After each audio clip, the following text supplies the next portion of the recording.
Now Monday, I went on an adventure to Baiyun Mountain, and then I had dinner at home. We had the pizza and those chips and bought a couple drinks, but we'll see that later. We begin the day at 9:17 in the morning. Went to have breakfast first. I wanted to have a filling breakfast, so I went to Burger King. It was open at 9 a.m. I wasn't sure if it would be, but it was mostly empty. There were those two people, and more people came in because it was the only place open. And here's a look at me waiting for the burgers. Burger King takes a lot more time to get your things to you than McDonald's here in China, but it's all right. Here's what I got. It was 74 RMB, $10.21. And what did we get? We got this thing. I wasn't sure if it was pork or chicken, but it was decent. It was like a sub sandwich and then a double chicken filet burger, or sandwich, I guess, not a burger. And then the fries, of course. Not as good as the McDonald's fries, but they're pretty good. And then I had a coffee. I almost never drink coffee, but decided to have a small coffee to start the day. And then I had to get ready to go to Baiyun Mountain. So I looked online for the different routes, and there are 3 options. So you can go for a short route, you can go for a lazy route, and you can go for a long route. So I decided I would do the long route. And that means I would do Route A, go into South Gate, and slowly making the way up to I think it's Moqing. Of course, in English, it looks like Moxing, but the Moqing summit. And then you can go back down to West Gate, or you can go all the way back to South Gate. Depends what you want to do. Now, online, it said it was supposed to take, these 7.2 kilometers was supposed to take 5 hours. In the end, it didn't take me that long. This was the weather outside in Huadu. And you can see it's really windy. Those things are blowing around. I was a little bit worried how cold it was going to be on the mountain, but it was actually pretty warm. Here's the route. This was at the entrance. There are several maps there. I took pictures. I always take pictures of the maps when I'm hiking, but I actually didn't need them. And here's arrival at the South Gate. There's another Western foreigner there. I saw him from time to time. I went down to the bottom part of the cable car place first. You can see these cable cars coming in. And the area. And then I took a view of them coming and going. There we go. I decided I was going to walk all the way up and then come back down to the cable car and ride it, at least to try and see what it's like. I could obviously walk the whole way. But anyway, if you go the pedestrian route, the walking route, and skip the cable car, it costs 5 RMB to enter, which is 69 cents. And this is a look at the beginning of the pedestrian route. You can see you can walk on the actual road. And this road goes all the way to the top until you get to the Moqing summit area. You can also go up the stairs through the forest. These are pretty steep stairs. But this route, I think, gets you up there faster. I saw a giant stone with a bunch of writing on it. No idea what it said, but here we go. Along the way, you see places like this for resting. There's also a cafe, a couple of cafes along the way to buy snacks and things. Now, another way is some of the route, it says danger ahead. You can go on these dirt paths.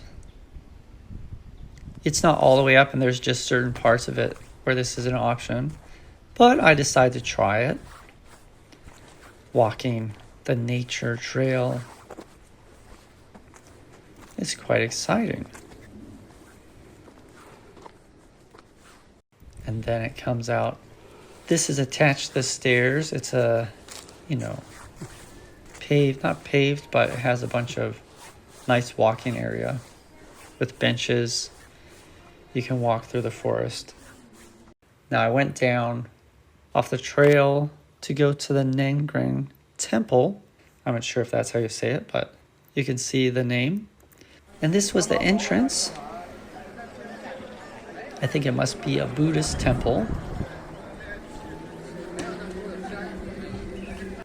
because in the end there were giant golden Buddhas, so it seems like it must be a Buddhist temple. And there's the foreign guest again, like myself. He had a selfie stick, which I didn't, but who needs that? They had a nice little pond there. And then there was another entrance, very nicely decorated. And this was also around New Year's time, so there were lots of decorations. This is just a nice view of the pond from above. A discussion there, and there's a large lantern there, and there was this tray where you could put out this stick after you lit the flame, I think. Now, I didn't film inside because I always like to not film inside religious places once you get to the actual, prayer place or worship place. But there was a giant stand with a bunch of candles, and then that same tray where you could put out the stick of flame. And then inside there were a bunch of golden Buddhas, really large golden Buddhas, and then there were prayer seats and some decorations and whatnot. And that was what was inside. Now let's continue. As I left there, I just looked at the forest and the sky. Thought I'd take a peek at the sun. Wow, that's bright. Now back on the trail, various views. So you can see the view of the city. And you can actually see the Tower of Canton there.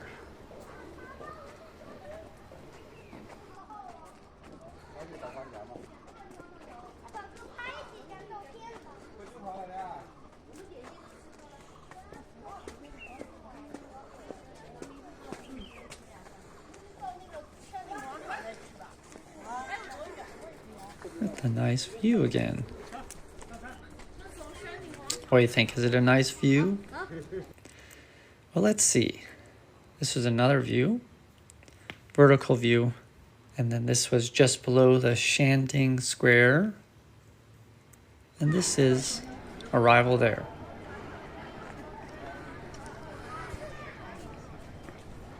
You can see some nice infrastructure and architecture.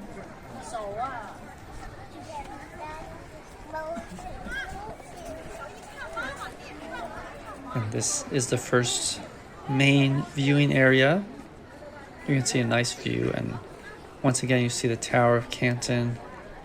I think I took a picture and then circled where it is so you can see. So that is the Tower of Canton. Kind of unique look. And in future videos on this trip you'll see it there, including this one. There we go again. The Tower of Canton. Now I took a panoramic shot. And another one. And then this is the actual square. A lot of restaurants there and places to sit. They had a bathroom. And they also had KFC. KFC is really popular in China, so not a surprise. And that's also where you can take the cable car. If you take the cable car from the bottom, this is where it will go. You can skip all that walking. You can also take it from here back down. If you come back down from the top and go this way instead of towards the west gate. Now we continued. There's a road going upwards. It was heading to a villa, a hotel area. But I didn't see that. Just more views, and this was a fountain. Nice dragon heads, I think.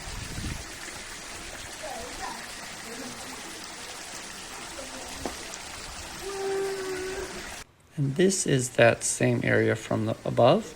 Nice ceramic bamboo, or maybe it's made of stone, I'm not sure. And then I found this book. It has a story.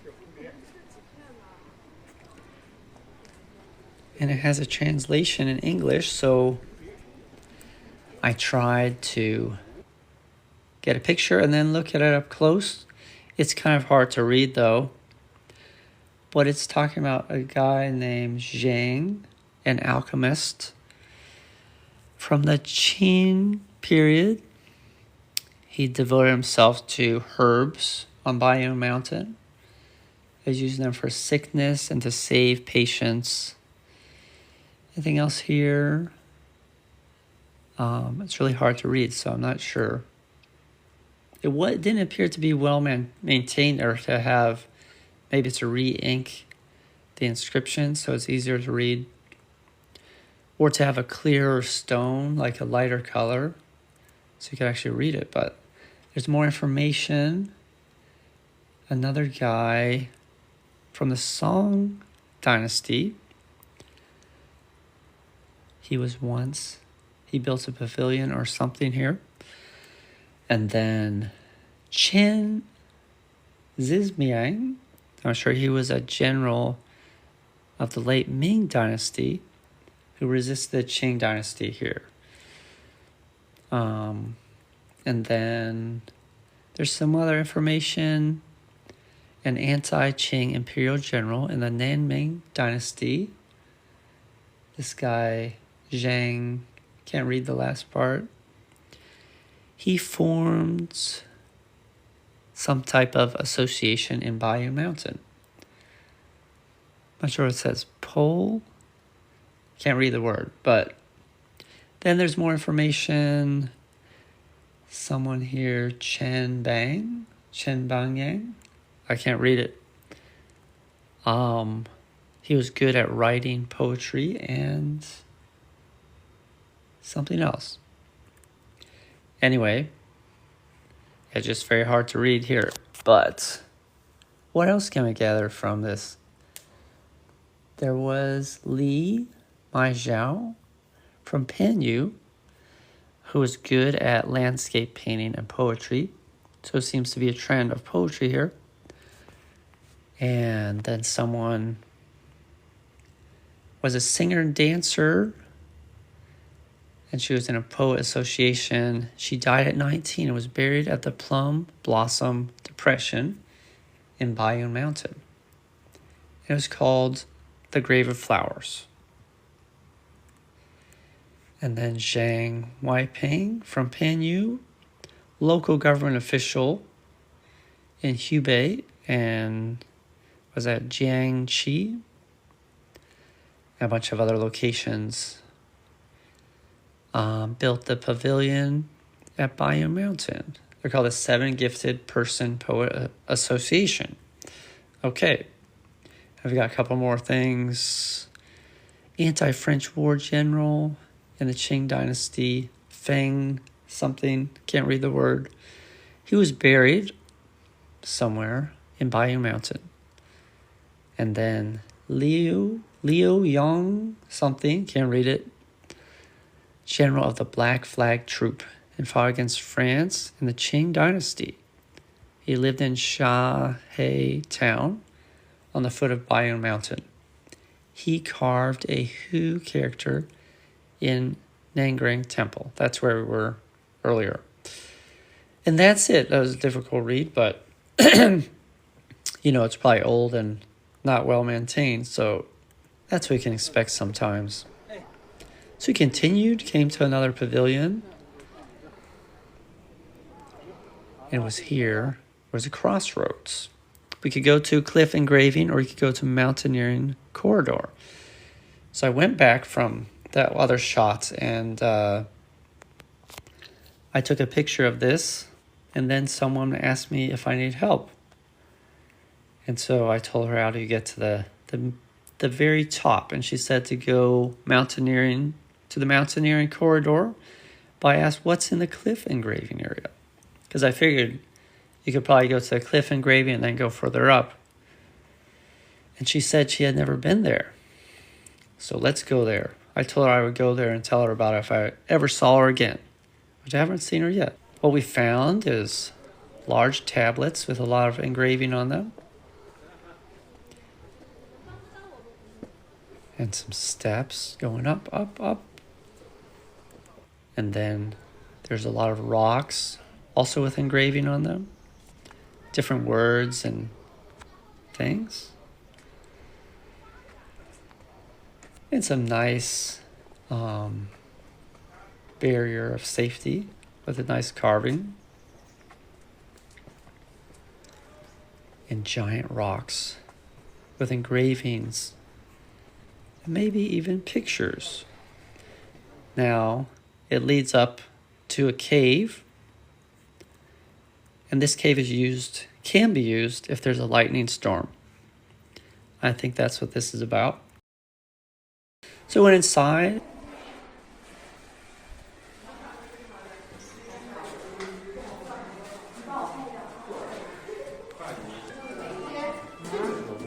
So a nice cave area. So this is what that woman missed out on by never going this way. So if you go the engraving way first, you can see this nice area. You get another view of the Tower of Canton there and the skyline. And if there's a lightning storm, you can go inside here and be protected. Or if there's a huge rainstorm, you could wait it out here. And there's a little bit of a cave pond. That's a really long video. I think I just did one shot for the whole cave. Some type of flower there. And then continue upwards. There was a house. I found Confucius. So I went to greet him. He told me some stuff. And after meeting Confucius, we went up to the final summit. And the entrance area, it costs 5 RMB to enter. And here's a look at that area. 5 RMB is 69 cents. And you can see Moqing Summit or Moxing Summit. And that house we saw might have been the Baozhang house or the Qun Yufu house. I'm not sure, but it was a nice house. And on the way up, if you're familiar with the, what is it called? The race, zodiac race, with the zodiac animals. So the first 12 winners of the race will get a zodiac year for themselves. So I looked at all of the zodiac winners. So this is the rat. And here is, who's this? This is the bull, or ox, as some call it. And this must be the tiger. He was 3rd place. And who is number 4? Number 4 is a rabbit. With big red eyes. And who is number 5? Number 5 must be, I think it's the dragon. And who is number 6? Number 6 is this year the snake. And the girl wanted to touch his mouth. And who's number 7? I think that is the horse. Who was ahead of the snake, and the snake scared him, and so he won 7th. And who's 8? 8 is the goat. Michael Jordan, right? And number 9 is the monkey. The monkey. The goats. And the rooster were all on the rafts to cross the river. So that's the rooster. And then who's 11? It was a dog who swam across. And the last winner was it a donkey? No. It was a pig, an eyeless pig. He has no eyes. And that's it, the zodiac animals. And there was this viewing platform that was actually closed. And then this is the entrance to another section. And this was just going further up, Maoqing Summit. What happens is you run into this metal grated trail, almost like a trail in the sky. And it leads up to several escalators, which lead to more graded areas. They're a little bit precarious looking, but everything was all right.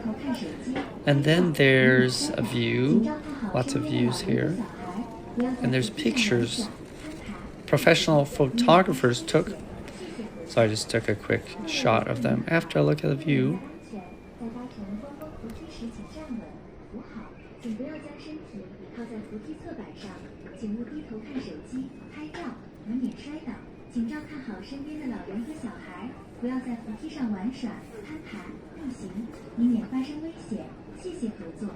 Okay, here's the night pictures from professional photographers. Professional photographers. Who can say it fast? All right, that's it. Back to the graded trail.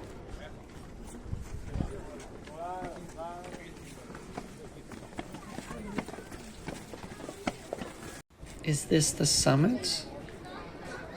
It might be. I think this is the summit.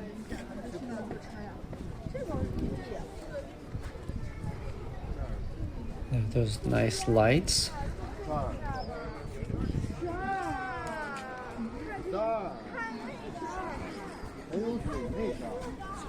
Yes, because there was this restaurant there at the top. We got another view.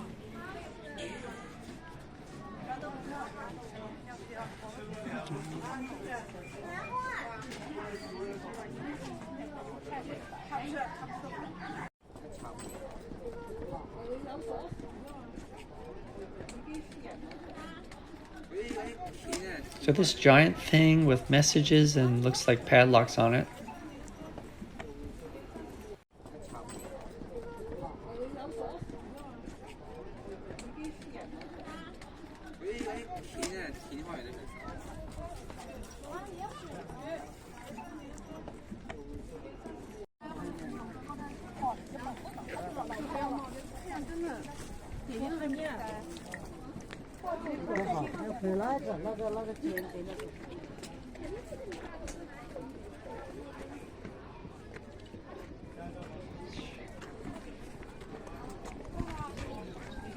There was a cat up there. Some children with some lollipops. And they were looking at the cat. And the cat was just licking itself.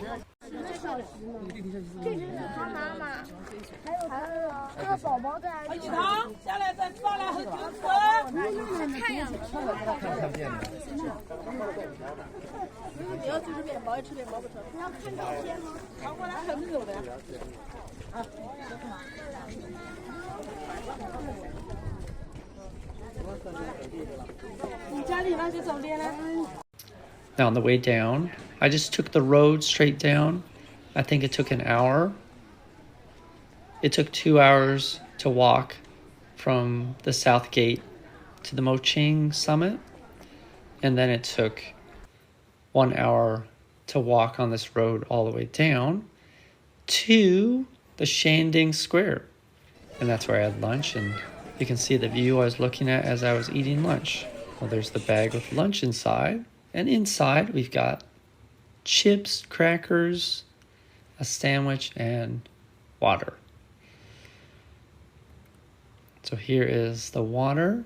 It's not strawberry water anymore, just a refilled bottle. And here is the sandwich. What's in the sandwich? Egg yolk and meat floss.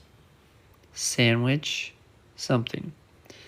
It was pretty delicious. And then spring onion flavor. You saw it earlier from the grocery shop.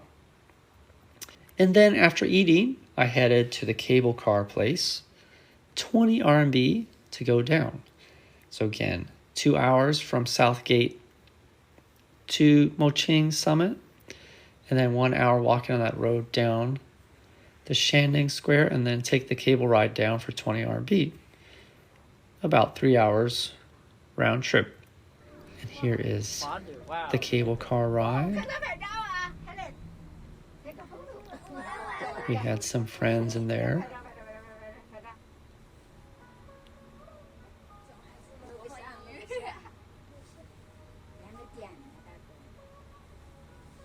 It's very peaceful and relaxing. Yeah. Oh, I think it's best to view from here. And here is another view. That one's messed up. But in the YouTube video, you should be able to see it. Yeah. It is a primary school. Primary school. Okay. Yeah. In Huadu. You so you're teaching English? Yes. To this age, maybe. How old are you? How old are you? How old are you? 9 years. 7? 11? 9. 9. Ah, okay. He is in primary school. No. And then another one. Third view of the cable car. You can see the tops of the trees and the skyline that you're heading towards. How long was it? It couldn't have been more than 10 minutes. It was a very relaxing, smooth, serenity-filled ride. Here's the final look. We flew over that pond we saw in the beginning. And we flew down, or we glided down to the final stop. And there's the final stop. And we finished at 2:28 p.m. Obviously, we started at the bottom at Southgate at 11 a.m. So it was actually 3.5 hours.